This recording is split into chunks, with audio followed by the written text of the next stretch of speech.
Farmers across the country held mass demonstrations and blocked highways with their tractors, while few of them had a scuffle with police officials just outside the home of Minister in charge of government's nitrogen policy. Meanwhile, as clashes continue between farmers and the government, the decision aims at protecting environment and human health from the pollution caused by nitrogen oxide and ammonia, raising the nutrient levels and acidity in the soil, leading to a reduction in biodiversity. Stop it. Get some help. Farmers in Italy, Netherlands, Poland, and all around the Eurozone reduced nitrogen pollution by nearly 70%.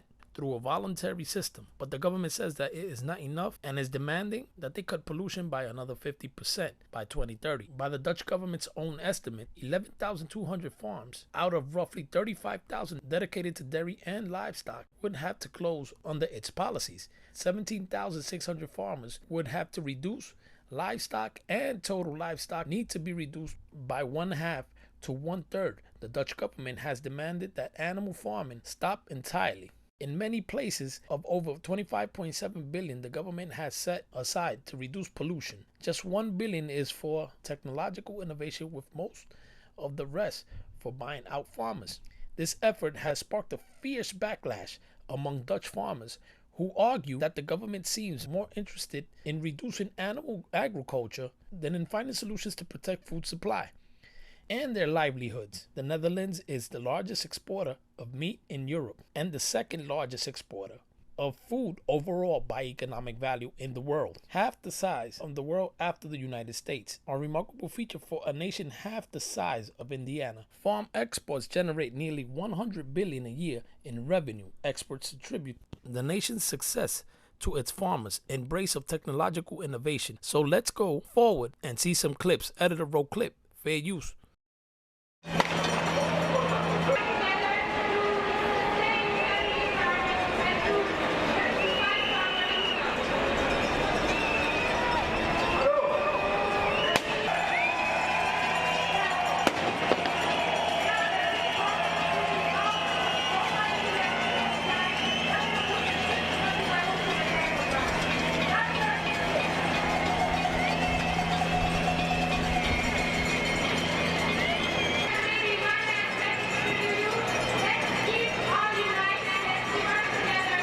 Densely populated country of 17.5 million has a large animal population, and the Netherlands is the second largest agricultural exporter in the world after the United States.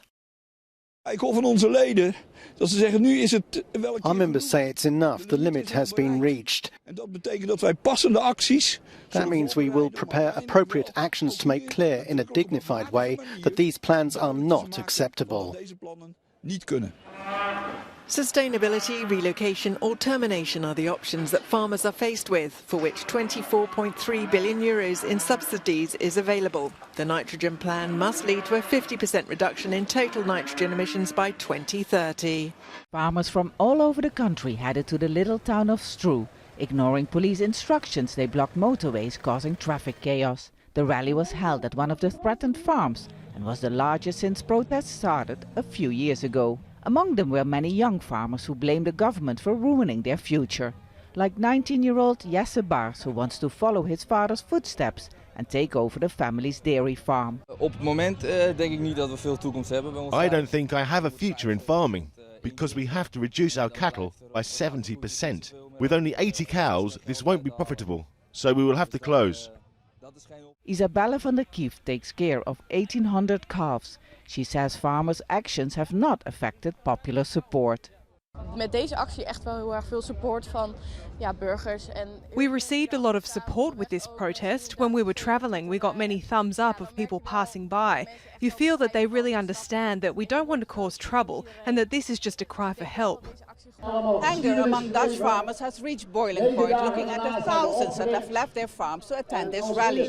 While many here realize that farming in the Netherlands will have to change drastically, they blame the government for singling out farmers for widespread nitrogen pollution. To reduce emissions, the government has allocated 25 billion euros to compensate farmers, move them or make farms more environmentally friendly. this nitrogen policy is, let me say, a disaster, a great disaster. We need time, we need space, and we need much more better policy. Jeremy, thanks so much for coming on. This one story is kind of hard to believe. They're going after an Amish farmer. Who are they exactly?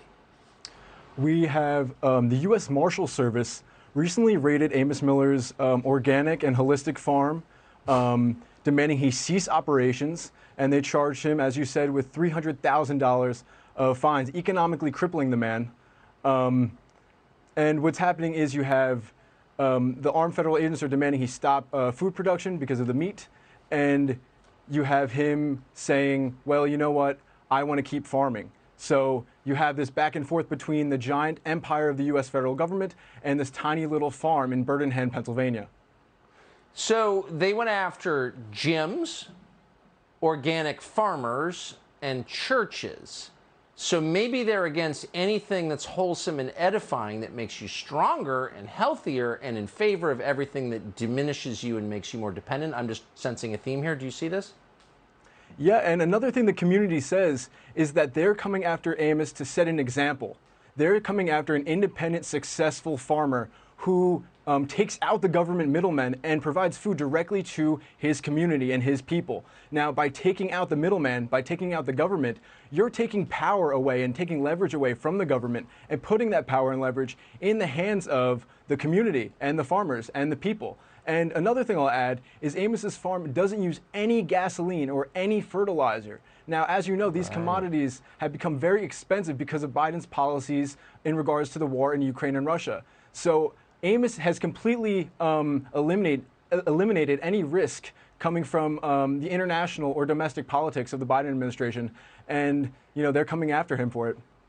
Maybe if he promises to put more chemicals in the milk that turn kids trans, they'll lay off. Did any of the federal marshals decline to raid an Amish organic farm on principle, or did they all just go along with this? Do you know?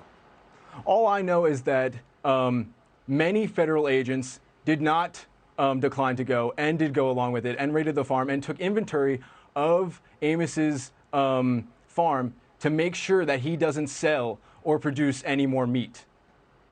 Hey guys, it's Jose, your regular Joe Blow again, keeping an eye out and my ears open to the farmers. No matter how far they are, this affects us and our food supply here in the States. But I digress, guys. Do your research as I continue to bring more information. Prepare by pricing this into our budgets. Inflation will continue and prices will continue to go up. I'm sorry to say. So let's hold on, guys. It will get worse. That's all I have to say. Bruh. Before it gets better. Thank you guys, as always, for the support. And always, stay free. It ain't hard to tell. I excel, then prevail.